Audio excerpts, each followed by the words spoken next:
Becoming addicted to hard things happens at a single point. The moment you stop negotiating with yourself about what needs to be done. Right now, you lose that negotiation every single day, not because you're weak, but because nobody ever taught you the actual mechanics of discipline. They told you to try harder, but they never gave you the physics. The samurai principle of Kushin is about transforming painful effort into a source of joy. The Taoist principle of Ryu teaches how to flow through resistance instead of fighting it. When combined into a system I call Kushin Ryu, it creates a three-part framework that will completely rewire your relationship with difficulty. We begin by understanding why your current wiring is fundamentally broken. Part 1. The pleasure disease. Your brain has been hijacked without your permission. Every app on your phone, every streaming service, every delivery platform employs neuroscientists whose only job is to make you need the next hit. They have systematically turned your ancient reward system into a digital slot machine. Pull down to refresh. Maybe this time you'll get a good notification. Pull again. Maybe now. The same chemical mechanism that once drove your ancestors to hunt for days now gets triggered every 7 minutes by design. Here's the part nobody explains. Your brain cannot tell the difference between earned and unearned pleasure. Ancient warriors received a surge of dopamine from completing a successful hunt, from winning a life or death battle. The pleasure always came after the pain. Pain first, pleasure second. For millennia, that was the only formula that existed. Your brain evolved for that exact sequence. Effort, then reward. Struggle, then satisfaction. Modern society shattered this system. Now dopamine is free. It's on tap, 24/7. Wake up, check your phone. Hit. Scroll through social media. Hit. Stream endless entertainment. Hit. Every comfort, every convenience, every shortcut is flooding your brain with the same chemical that used to require fighting for your life. They have successfully hacked the reward without requiring any of the work. Your brain thinks you're constantly winning, while in reality, your edge is disappearing. Take the story of Gohan, a man with a successful career, a good income, everything comfortable. Every morning he'd watch his neighbor leave for a 5 a.m. run while he scrolled through news feeds in his warm bed. He told himself he was being strategic, conserving mental energy for important things. His co-workers would grind at the gym during their lunch break while he had food delivered to his desk. More time for productivity, he reasoned. His evenings were for Netflix, not for the martial arts class he'd bookmarked 6 months ago. Recovery is important, he'd tell himself. He was sedating himself with logic, but his body knew the truth. 6 months later, Gohan couldn't climb 3 flights of stairs without gasping for air. His focus was fractured, shattering after just 20 minutes of deep work. His confidence had evaporated. He wasn't a weak man. He had been poisoned by comfort, slowly, imperceptibly, one easy choice at a time. The world told him he was winning, but his capacity for anything genuinely difficult had atrophied to nothing. That is what is happening to you. The world sells you comfort and calls it self-care. But comfort is not rest. It is atrophy. Every hour you spend in the comfort zone, your edge dulls. Every easy choice you make weakens the very muscle required to make hard choices. They are not helping you recover. They are domesticating you. Think about the last time you accomplished something genuinely difficult. That feeling you had afterward wasn't just satisfaction. It was a surge of earned dopamine, pure and powerful precisely because you had fought for it. Now think about the feeling after an hour of mindless scrolling. A mediocre, hollow pleasure that leaves you feeling empty, exhausted, and somehow both bored and stressed. This is the disease they have given you. They have trained your brain to expect reward without effort. They have made pleasure your baseline state instead of your prize. The system wants you comfortable because comfortable people don't rebel, excel, or threaten the established order. Comfortable people consume and comply. But knowing you are diseased means nothing if you don't understand the cure. You can't just fight this with willpower. The solution isn't to fight harder.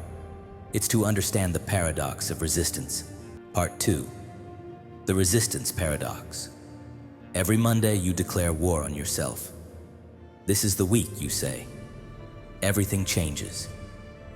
You try to force yourself to the gym, force yourself to work, force yourself through the day. And by Wednesday, you have lost the war because you are fighting the wrong battle. Here is what happens when you use force. You create an equal and opposite reaction. It's basic physics, but nobody applies it to discipline. The harder you push against your own nature, the harder it pushes back. You wake up and tell yourself, I have to work out. Instantly, you have created an enemy. Your brain hears have to as a threat, as imprisonment. Now the task isn't just difficult, it's a battle. Gohan learned this the hard way. After his realization that he'd grown soft, he went to the extreme. 4 a.m. alarms, 2 hours of brutal training, a strict diet, pure willpower, pure force. Day 1 felt incredible. Day 3 felt like death. By day 7, he couldn't even get out of bed. He wasn't lazy. He was depleted. He had burned through every ounce of his mental energy fighting himself. This is the willpower death cycle. Sprint, burnout, quit. Then promise to try harder next time and repeat. You think the problem is your own weakness, but the problem is physics. Force requires energy, and your willpower is a finite resource that depletes much faster than it replenishes.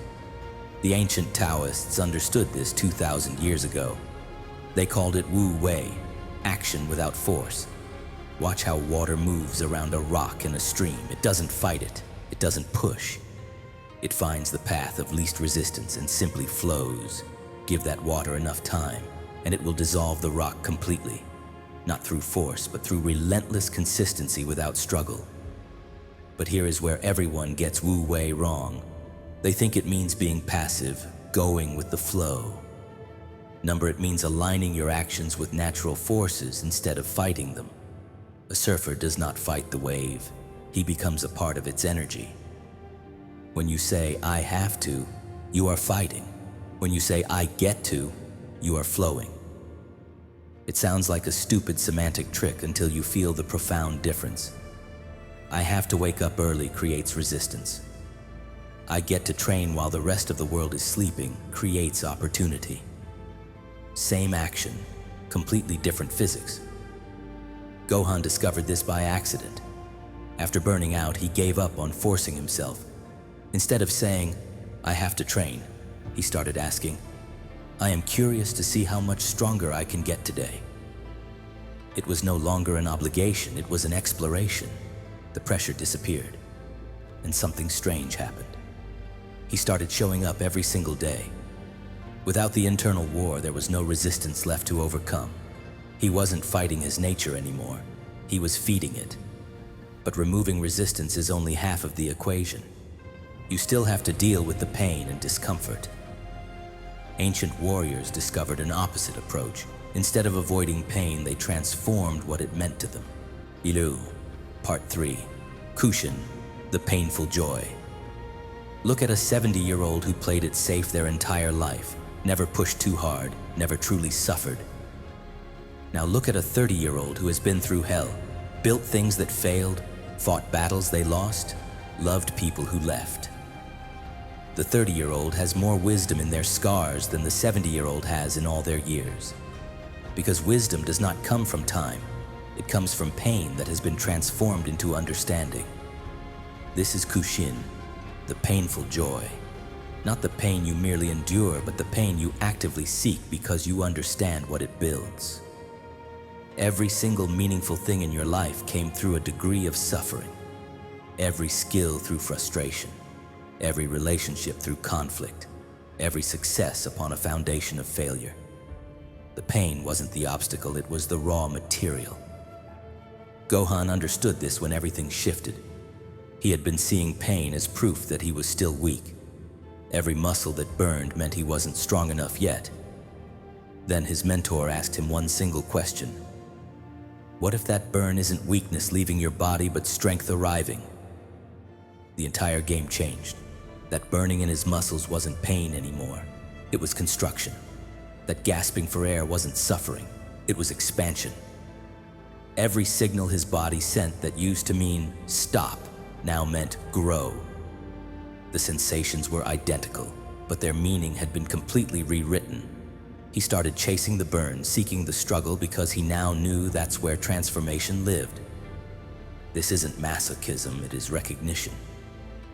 Your brain interprets signals based on the context you give it. Touch a hot stove, the pain means danger.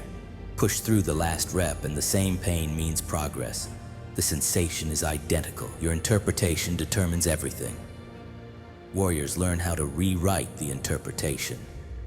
Think about the last time something was genuinely difficult and you pushed through it anyway. That moment when everything in you said quit, but you didn't. The pride you felt wasn't just about the achievement. It was about the discovery that you were harder than the hardness you faced. That is the joy hidden inside the pain. It is not happiness. It is something deeper. It is proof that you are becoming the person you were meant to be. Musashi wrote it perfectly. The true way of strategy is to train daily and fight as if in battle. Not for battle. As battle, every training session is the war. Every rep is combat. Not because you are preparing for something, but because the act of fighting itself is what transforms you. The pain is not the preparation. The pain is the point. Pain is information. Discomfort is data. Suffering is an education. But only if you stop running from it and start to harvest it. But joy alone won't carry you. You need a current. You need momentum that doesn't depend on feeling good. Part 4. Ryu, the current of discipline. This is not the discipline that you force. This is the discipline that carries you, like a river that doesn't decide to flow each morning, it just flows. An object in motion stays in motion. An object at rest stays at rest. Your problem is that you are constantly stopping and starting, which means you are always at rest, always fighting against inertia. Every morning you decide whether to work out. That's a decision. For every project, you decide when to begin. That's a decision. Each one of these decisions burns fuel in your brain. This is decision fatigue. And it is why you can be disciplined all day and then lose control at 9 p.m. You are not weak. You are empty. The Zen archer does not decide to draw his bow. After 10,000 draws, the bow has become an extension of his arm. The movement happens without thought, without choice, without negotiation. He enters the dojo and his body simply begins. Gohan discovered this during a period of intensive training. For the first week, every session required an internal debate. By week 4, his body was moving toward the training ground automatically. There was no thought, no choice, just motion. He had completely eliminated the decision point. The current had taken him. The fascinating part was it required less energy for him to train than it did for him to skip. Skipping meant breaking the current and having to overcome inertia again tomorrow. Here's how you create the current. The 2-minute entry. Your brain is designed to resist big, threatening changes, but it barely notices small ones.